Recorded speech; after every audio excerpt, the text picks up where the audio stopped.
The twin suns burned above the dusty mining town, turning the metal streets into glowing rivers of heat. Ethan Cole walked with his head down, his boots crunching against dry sand. He looked tired. His clothes were torn and his hands were covered in dirt. He had been searching for work all day, but every door he knocked on had the same answer. No humans needed.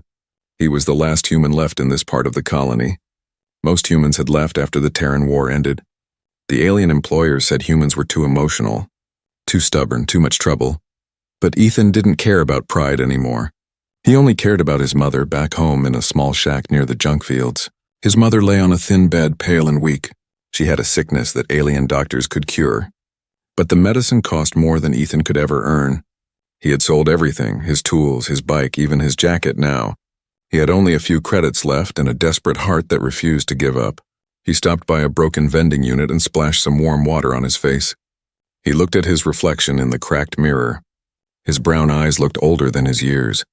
He whispered softly, "Just one job, Mom. I'll find something, I promise." As he walked down the empty road, he noticed a strange light flickering in the distance. It came from an old trading post on the edge of town. Above the door, a holographic sign blinked weakly. "Workers wanted." Ethan's heart skipped a beat. He hurried closer, but before he could reach the sign, he noticed someone standing near it. It was a small figure, a child wrapped in a dusty cloak. Her hands clutched a broken datapad, and her big glowing eyes shimmered with fear and sadness. Ethan slowed down. He could tell she wasn't human.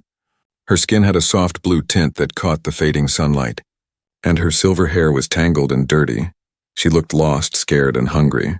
He hesitated, then asked gently, "Hey, are you okay? Where's your family?" The girl looked up, her lips trembling. "They left me. I was told to wait here. I thought someone would come for me, but..." She stopped, her voice shaking. Ethan looked around. The street was empty except for the whispering wind. No one else was there. He crouched down beside her. "You're waiting for the job too?" She nodded, clutching the datapad tighter. "They said workers wanted, I thought. Maybe they'd take me. I can work, I can clean. I can fix things." Ethan's chest tightened. She was just a child, probably no more than 10. "You shouldn't be out here alone," he said softly. "It's not safe." Before she could answer, a shadow fell across them. 3 tall alien enforcers approached, their armor glowing faintly under the suns, their reptilian faces twisted in anger. "There you are," the leader growled. "The runaway?" The girl froze in terror. Hiding behind Ethan, the enforcer pointed at her. "She belongs to the mines, human. Step away." Ethan stood his ground. "She's just a kid," he said, his voice calm but firm. "You don't have to treat her like that." The alien's eyes narrowed. "You dare talk to me, human? This is none of your concern." Ethan's heart pounded. He could feel the danger, but something inside him refused to move. The girl was shaking behind him, clutching his arm. "Please," she whispered. "Don't let them take me." The enforcer stepped closer, towering over him. "Move aside or you'll regret it." Ethan didn't move. He looked straight into the alien's cold eyes. "If you want her, you'll have to go through me." For a long second, no one spoke. The air was heavy, filled with heat and tension. The alien soldiers looked at each other, confused and angry. Humans never stood up to them, not anymore.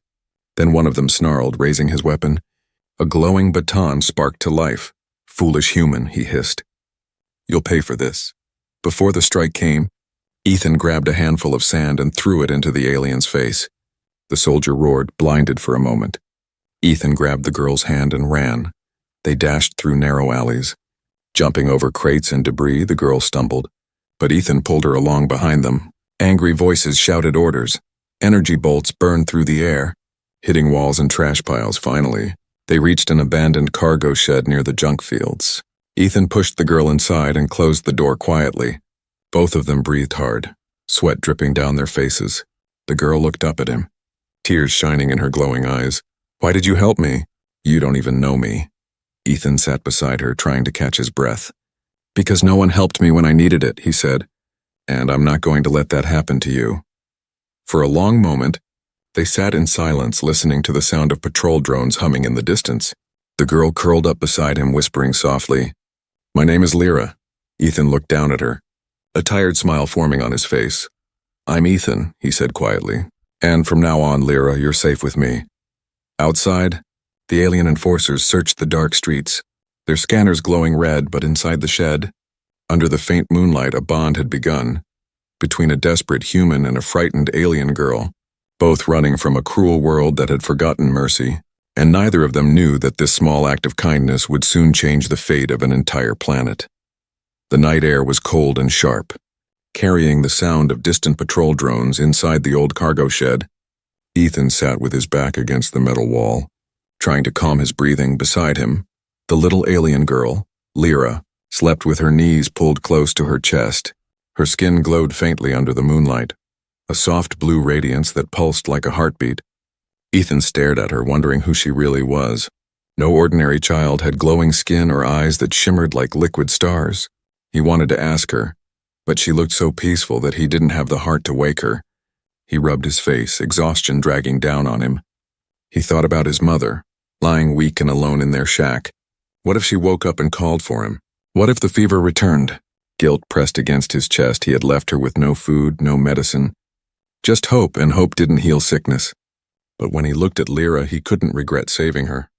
Something about her reminded him of the little sister he had lost years ago during the war. That same helplessness. That same soft way of breathing when she was scared. A sudden sound outside made him freeze, voices low, harsh, and mechanical. The alien enforcers were still searching. Their boots clanked against the metal streets as scanner lights swept across the junkyard. Ethan's heartbeat quickened. He crawled closer to the crack in the wall and peeked outside. 3 armored figures moved near the shed, one of them speaking into a communicator. The girl is valuable property. Her signal is faint but near. The reward for her return triples at sunrise. Ethan's blood ran cold. Property? The word made his stomach twist. How could anyone call a child property? Lyra stirred, her glowing eyes fluttering open. She saw the fear in Ethan's face. "They're still looking for me, aren't they?" she whispered. Ethan nodded. "Yes, but they won't find us tonight." Tears formed in her eyes. "They said I belong to the mines," she said softly. "But I don't want to go back. I only ran because they hurt the others. They said I was broken because I couldn't lift heavy things." Her voice cracked, and she buried her face in her hands. Ethan's heart ached. He didn't know what to say. No child should live through that. "You're not broken," he said gently. "You're just in the wrong place." She looked up, blinking. "Why did you help me, Ethan?" "Humans don't like aliens anymore. My teacher said your kind hates us." Ethan gave a sad smile. "Maybe some do, but I don't. Hate just makes more pain. And I've seen enough of that." For the first time, Lyra smiled, a small, fragile smile that carried warmth. "You're strange for a human," she whispered. Curling up beside him again, the night grew darker, and the cold bit at their skin. Ethan tore part of his jacket and covered her shoulders. She murmured a soft thank you, and her eyes slowly closed again. Hours later, dawn crept through the cracks of the shed, turning the sky pale orange. Ethan knew they couldn't stay. The patrols would come again, and the townsfolk would talk. Humans had no protection here, and sheltering an alien fugitive would bring punishment or worse. He gently shook Lyra awake. "We have to go," he whispered. She rubbed her eyes. Still half asleep. "Go where?" "To my home," he said quietly. "It's not much, but it's safe enough for now." Lyra hesitated. "Your home?" "But I'll bring trouble." Ethan smiled faintly. "Trouble already found me when I met you. Might as well see it through." They slipped out of the shed, moving through the back alleys, avoiding the patrol drones that buzzed overhead. The town looked empty, silent except for the hum of machines. Every window seemed to watch them. Every shadow whispered danger. When they finally reached Ethan's home, a small shack made of scrap metal and old parts, Lyra looked around in awe. It wasn't much, but to her it felt like a palace inside. The air smelled of oil and dust. Ethan's mother lay on the bed, breathing weakly. Her face was pale and her hands trembled slightly. "Your mother?" Lyra whispered, stepping closer. "She's sick," Ethan nodded. "I've been trying to find work to buy her medicine, but..." His voice trailed off, the truth too heavy to finish. Lyra looked down at her glowing hands, then back at him. I might be able to help." Before Ethan could ask what she meant, she gently touched his mother's forehead. Her hands began to glow brighter. A soft blue light spreading through the room. Ethan gasped, unsure if he should stop her. But then his mother's breathing eased, her color returning bit by bit. When the glow faded, Lyra fell to her knees, exhausted. Her light dimmed, and she looked weak. Ethan caught her before she fell. "What did you do?" he asked in shock. "I gave her some of my life energy," she whispered faintly. "It helps for a while, but it makes me tired." Ethan looked at her in awe. You saved her?" Lyra smiled weakly. "I just wanted to help. You helped me, so I helped you." Outside, the sound of a hover engine echoed in the distance. The patrols were still searching, but now something bigger was coming. Ethan looked at the sleeping girl and then at his recovering mother. He didn't know what tomorrow would bring, but one thing was certain. This small alien child had already changed everything. And as the first rays of light filled the sky, Ethan whispered to himself, "Whatever happens, I'll protect her, no matter the cost." The morning sun crept through the cracks in the tin roof, casting golden lines across the floor. Ethan sat quietly beside his mother's bed, watching her chest rise and fall more steadily than before. It was the first peaceful moment he had seen in weeks. Her fever had broken during the night thanks to Lyra. The little alien girl was still asleep in the corner, curled up beneath an old blanket. Her breathing was slow, her light faint but steady. Ethan could hardly believe what she had done. She had healed his mother, something no medicine could have done without credits or alien doctors. He rubbed his tired eyes thinking, who was she really? No ordinary alien child could do that. And if those enforcers were still hunting her, it meant she was far more important than she claimed. A soft groan came from the bed. "Ethan?" His mother's weak voice filled the air like a whisper from a dream. He turned quickly, tears of relief filling his eyes. "Mom." "You're awake!" She looked around slowly, confusion clouding her gaze. What happened?" "I remember the fever, then light." Ethan smiled through his tears. "You're safe now, Mom. You're getting better." He didn't tell her about Lyra's powers yet. He didn't want to scare her or make her worry. Just then, a small sound came from the corner. Lyra stirred, blinking her bright eyes open. She looked pale, her usual glow dim. Ethan quickly brought her a cup of water.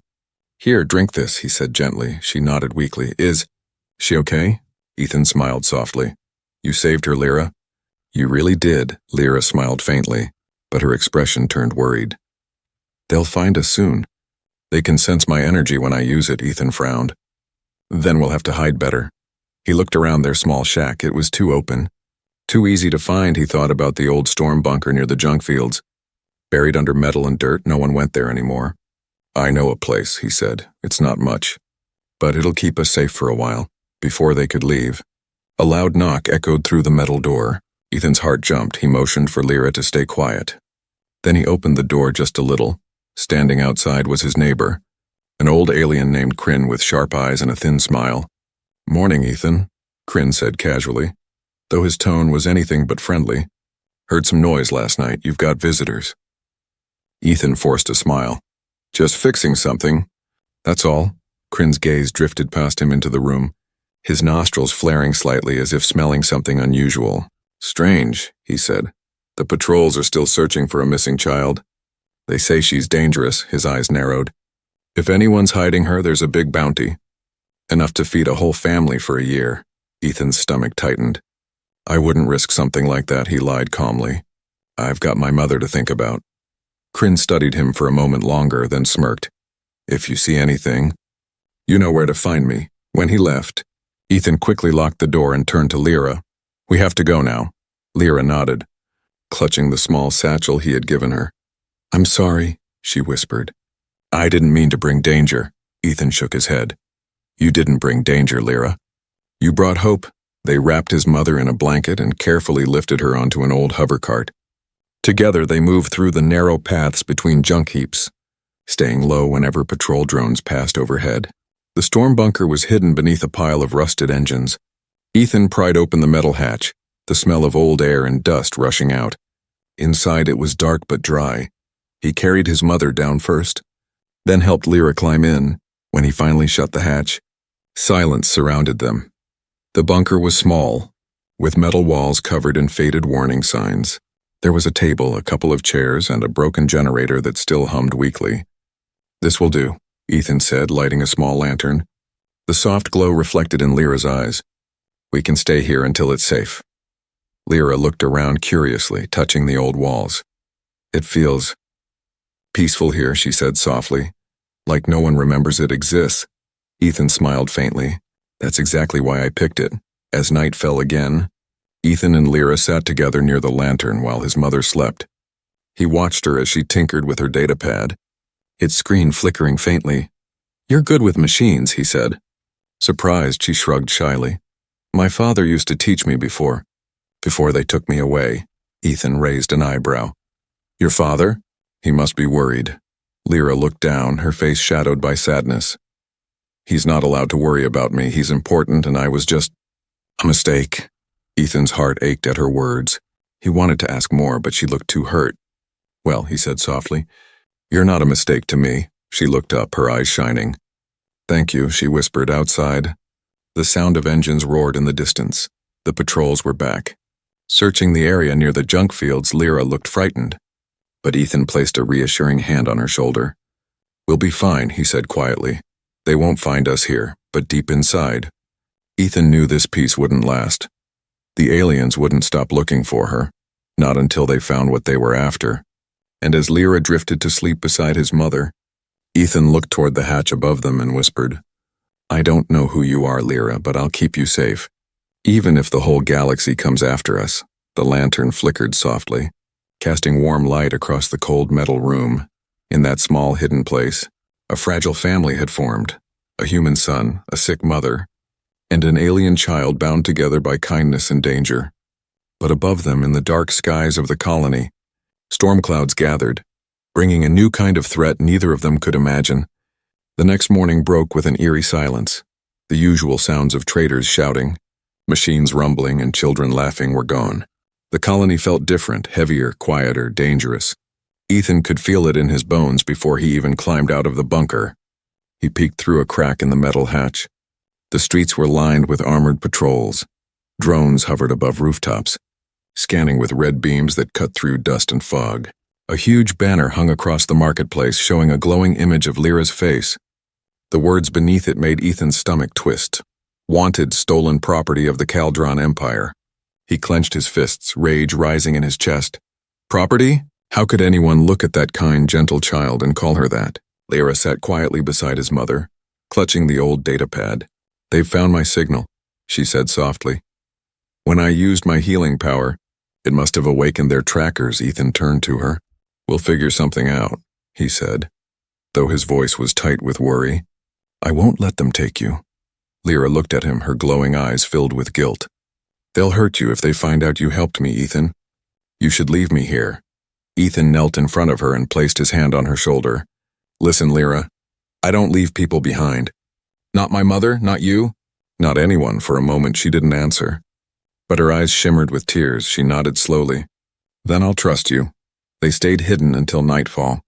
Ethan scavenged for supplies, canned food, batteries, a map, and an old plasma pistol he had once repaired for a trader. He wasn't much of a fighter, but he knew how to survive when darkness fell. They planned to leave the colony and head toward the Outlands, a lawless desert where the Empire's control was weak. But before they could move, a loud metallic thud echoed outside. The bunker shook as heavy footsteps stomped across the junk above them. Lyra gasped, They're here. Ethan turned off the lantern, pressing a finger to his lips, through the thin metal walls. They heard voices, harsh and mechanical. Thermal scan shows heat signatures below. Prepare to breach. Ethan's heart pounded. He grabbed the plasma pistol, whispering, Stay with Mom. Don't make a sound. He moved toward the ladder leading up to the hatch. Before he reached it, an explosion tore through the ceiling. Metal shards flew everywhere as smoke filled the bunker. Ethan shielded his face, his ears ringing. 3 armored enforcers dropped down through the hole. Their weapons aimed. Don't move, human! One barked, his visor glowing red. Turn over the runaway. Lyra screamed, clutching Ethan's mother tightly. Ethan stood between them, pointing the old pistol at the soldiers. His hands shook, but his eyes were steady. She's not property, he said through clenched teeth. She's a child, the lead enforcer laughed. A cold, metallic sound. You humans and your emotions? Always protecting the weak, always losing. He stepped closer, aiming his blaster. Hand her over, and we'll let you live. Ethan's finger tightened on the trigger. You're not taking her. A tense second passed, then chaos erupted. The first shot fired, searing past Ethan's arm and scorching the wall. Ethan ducked and fired back, hitting one enforcer's shoulder. Sparks flew as the alien stumbled backward, shouting in pain, "Kill him!" The leader roared. Ethan rolled behind a crate, firing wildly. The confined space echoed with blasts of plasma and the screech of ricocheting metal. Smoke and dust filled the air. Lyra screamed as energy bolts struck near her. In the chaos, Ethan saw his chance. He grabbed a canister of coolant from the floor and hurled it toward the soldiers. It exploded in a freezing burst, coating one of them in ice. The others stepped back just long enough for Ethan to grab Lyra's hand and pull her toward the escape tunnel at the back of the bunker. "Go!" he shouted. "Run!" Lyra hesitated. "What about your mother?" "She's safe here. Go!" Tears streamed down her glowing cheeks as she crawled through the narrow passage. Ethan followed, plasma shots lighting the tunnel behind them. He felt the heat of one shot graze his back, but he didn't stop. They emerged behind the junk fields. Gasping for air, the colony burned in the distance, orange flames licking the sky. The enforcers were tearing through houses. Searching for them, Ethan looked back once, his eyes reflecting the fire. "They'll destroy everything to find you," he said quietly. Lyra lowered her head, trembling. "I never wanted anyone to get hurt." Ethan knelt, lifting her chin gently. "You didn't cause this." "Lyra, they did," he said, his voice firm. "And I'm not letting them win." They ran through the darkness, guided by the faint light of distant lightning storms. The path ahead was harsh and uncertain, but it was the only way out. When they finally reached the edge of the outlands, they stopped on a high ridge. Below them stretched endless desert and scattered ruins glowing faintly in the night. Lyra stared at the horizon, her voice trembling. "They'll keep hunting us." Ethan holstered the old pistol and looked at her. His jaw set. "Then let them come," he said. "Because now, they'll see what a human will do when someone he loves is threatened."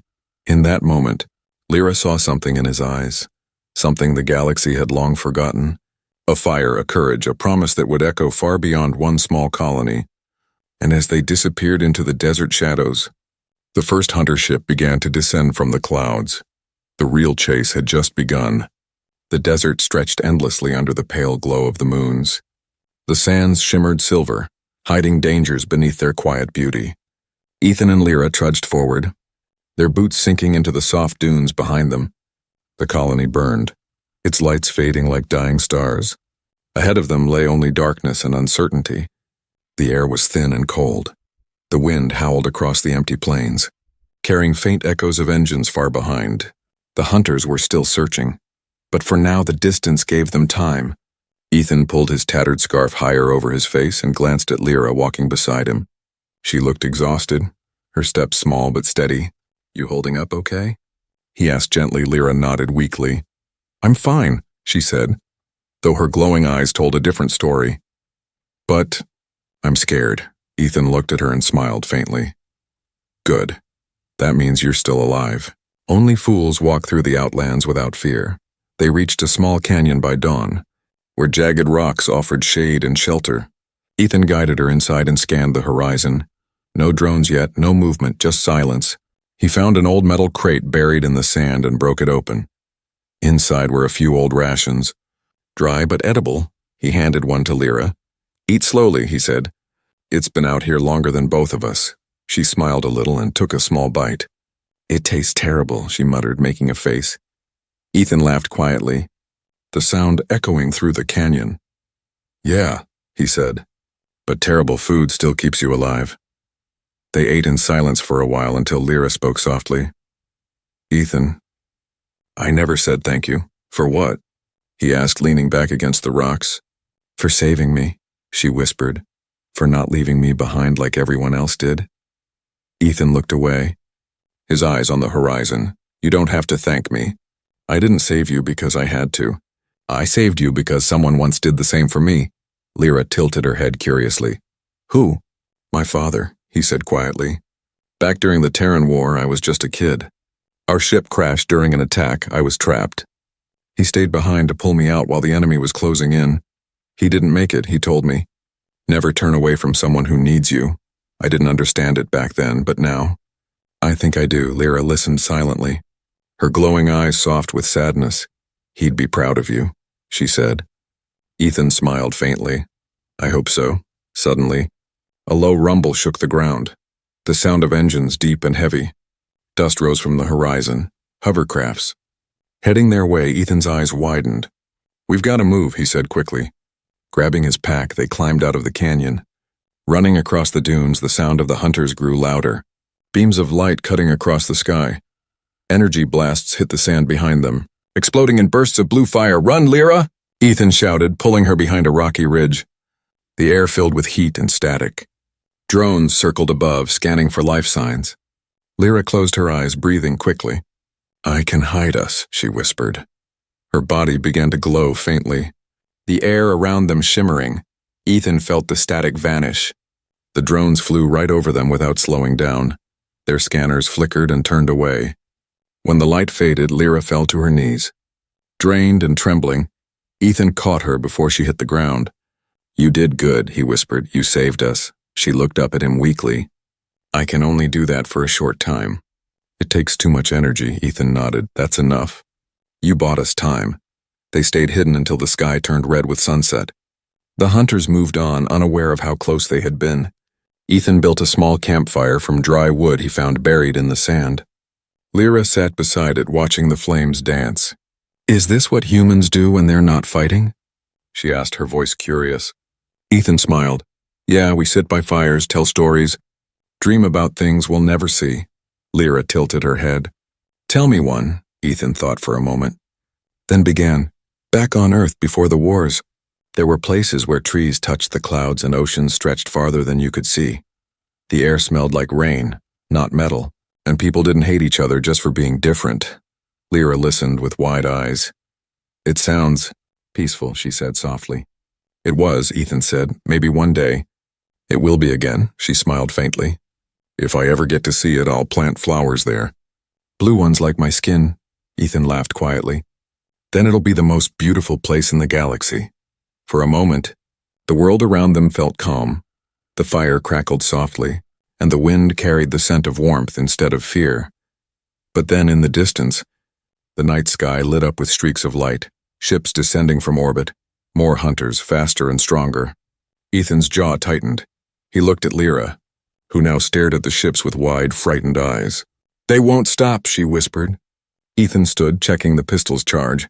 "Then neither will we," he said firmly. "They can chase us across the stars if they want. But I'm not giving you up." Lyra looked up at him, her eyes shining like twin moons. "You're not afraid?" Ethan smiled slightly. "Of course I'm afraid," he said. "But being human means standing your ground even when you are." The desert wind picked up again. Blowing sand across their faces, the fire died down, leaving only glowing embers. Above them, the stars burned brighter than ever. They had no idea where the next road would lead. But they knew one thing for sure. This was no longer just a journey for survival. It was the beginning of something bigger, a bond that defied the laws of their worlds. And as the hunters' ships roared through the sky, Ethan whispered under his breath, "Let them come." While beside him, Lyra's soft glow returned, ready for whatever came next. The following day dawned beneath a sky painted red by desert dust. The suns rose slowly, casting long shadows over the dunes. Ethan and Lyra sat near the remains of their small campfire, both silent, both thinking about what lay ahead. The air was thick with tension, something unseen pressing down on them. Ethan had barely slept. His mind replayed every moment since they fled the colony. The fire, the soldiers, his mother's weak voice as he left her behind.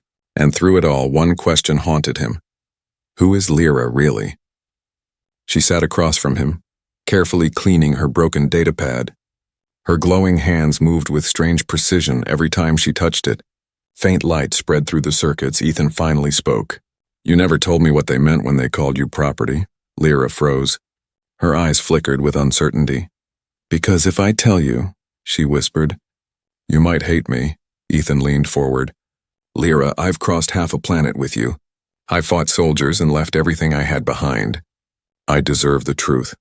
She hesitated for a long time before finally looking up. "I'm not just anyone's daughter," she said softly. "I'm the child of Governor Cale Dran, the ruler who ordered the Terran War." Ethan's heart stopped. The name hit him like a punch. He had heard it 1,000 times during the war broadcasts. Cale Dran, The alien who called humanity a disease that needed cleansing. The one whose fleets turned Earth into ashes. Ethan's jaw tightened. So that's why they're after you, he muttered. Half to himself, you're not a runaway. You're a target. Lyra nodded slowly, tears filling her glowing eyes. My father doesn't know I'm alive, she said. After the war, my mother tried to stop him from destroying the last human colonies. She believed peace was possible. For that, she was exiled. I was sent to a research facility. They said I was too weak, a failed experiment. So I ran. Ethan stared at her, struggling to process everything. So your mother was trying to stop the war, he said quietly. And your father's men tried to erase you. Lyra nodded again. He doesn't even know what I became, she whispered. I was created to heal soldiers, to reverse damage from battlefields. But when I used my powers to save humans instead of his troops, they called me defective. Ethan's chest ached as he looked at her trembling hands. Defective? He repeated bitterly. You healed my mother. You saved lives. That doesn't make you defective, Lyra. That makes you more alive than any of them. Her lips quivered. You still don't hate me? Ethan shook his head slowly. You didn't start the war, kid. You're just trying to survive. Just like me. For a moment she smiled, a real, genuine smile. But it faded quickly when they both heard a deep mechanical hum echoing through the desert. Ethan turned sharply toward the horizon. A massive shadow moved across the sands. A hunter craft larger than any they'd seen before. It was black and sleek, its engines glowing red. The air around it shimmered with energy. They've found us again, Lyra whispered, panic rising in her voice. Ethan grabbed his bag and the pistol. We need to move now, he said. He pulled her behind the rocks as the ship descended. Kicking up waves of dust, dozens of soldiers poured out. But this time they weren't alone. A tall figure in silver armor stepped forward, his helmet reflecting the twin suns. The soldiers knelt before him, and Ethan knew immediately that this was no ordinary commander. The man's presence radiated authority and danger. That's him, Lyra whispered, her voice shaking. That's General Vrax, my father's right hand. Ethan's pulse quickened. Then we can't fight him head on. As they crawled through the rocks, the general's voice echoed through a loudspeaker.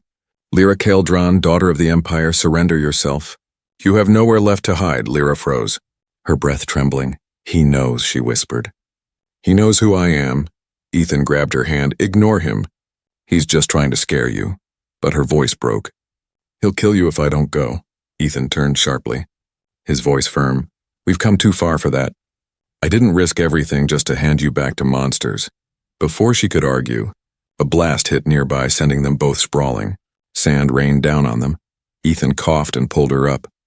They sprinted toward a cluster of old ruins half buried in the dunes.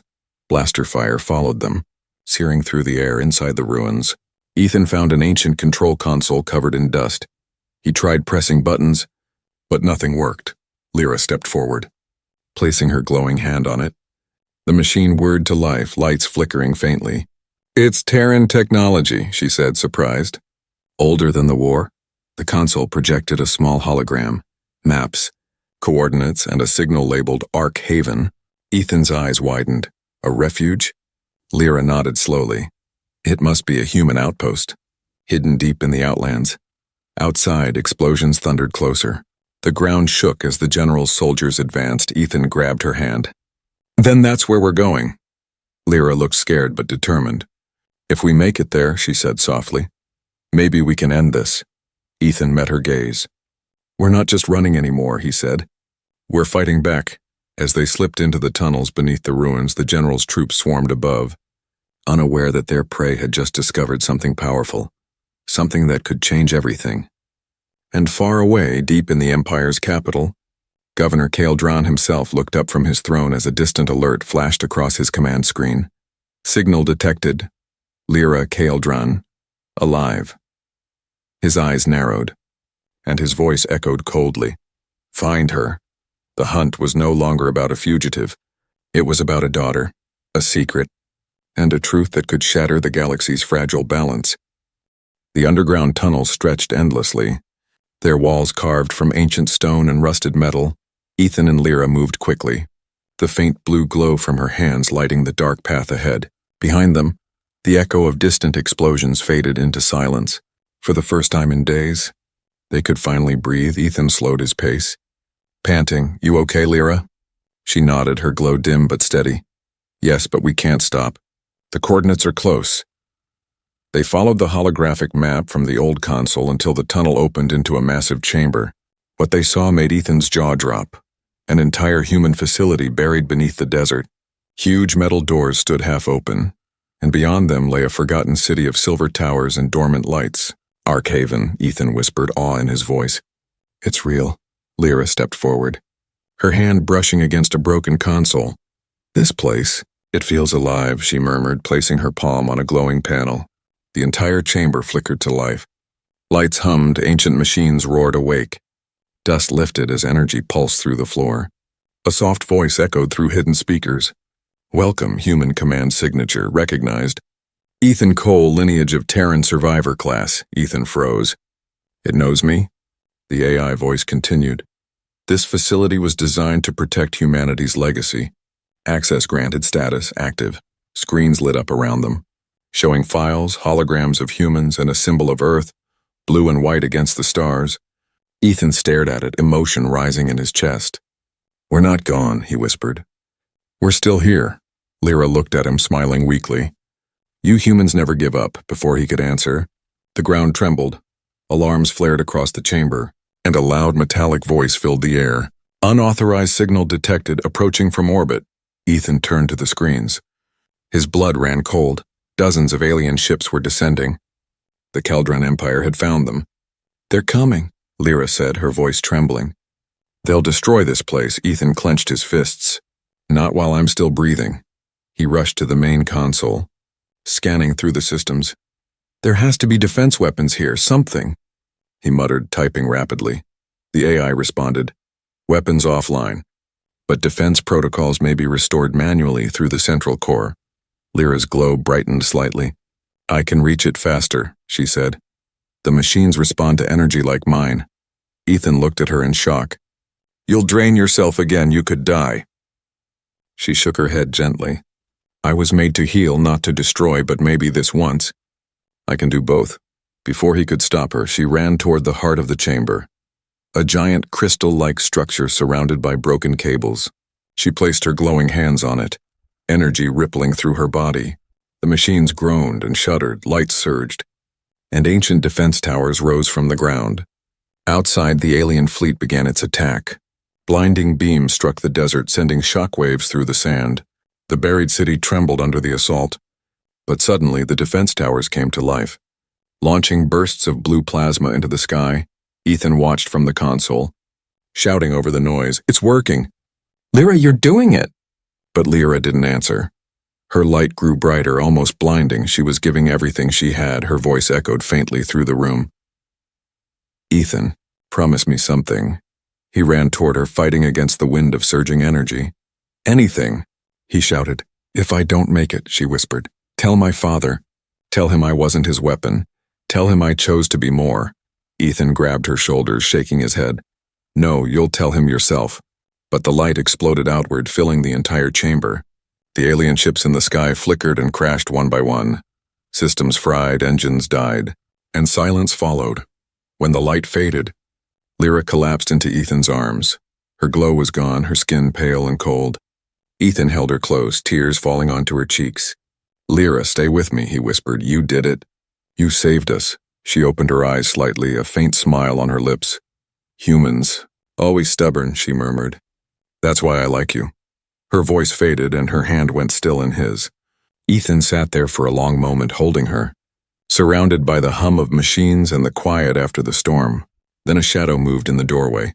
Ethan looked up sharply. His hand went to his pistol, but froze when he saw who stood there. A tall alien figure in royal armor, his expression frozen between disbelief and sorrow. Governor Kaldron himself. He stepped forward slowly, his voice low. "She's alive?" Ethan looked down at Lyra, his jaw tight. "She was, until your war found her again." Kaldron knelt beside his daughter, his trembling hand brushing her hair back. For a long time he said nothing. Then softly, "I thought I lost her long ago." Ethan's anger burned, but he saw something in the governor's eyes. Regret. Deep and raw. "She didn't hate you. Ethan said quietly. She just wanted you to see that humans aren't what you think. She wanted peace. Keldran's hand trembled. She had her mother's heart, he whispered, and I had neither courage nor mercy. The governor stood, his gaze heavy. Go, human, take what remains of this place, the war ends here. Ethan stared at him. You're serious? Keldran nodded slowly. She has already won it. I have nothing left to fight. He turned and walked away. Leaving his soldiers silent and confused, Ethan carried Lyra's body to the center of Arkhaven. Laying her beneath the old symbol of Earth, he whispered, You did it, Lyra, you made him see. Above him, the skies cleared, the twin suns shone brighter. And somewhere far beyond, in the silence of the galaxy, the name Lyra Keldran would become a symbol, not of war but of unity. Months later, Ethan stood outside the rebuilt colony, his mother beside him. Human and alien children played together in the streets. A new banner fluttered above the gates. A symbol of both worlds joined together. Ethan looked at the stars and smiled. Whispering softly, she kept her promise. And so will I. The wind carried his words into the endless night, where the memory of a small glowing girl lived on, forever written among the stars, as the child who brought hope back to both worlds.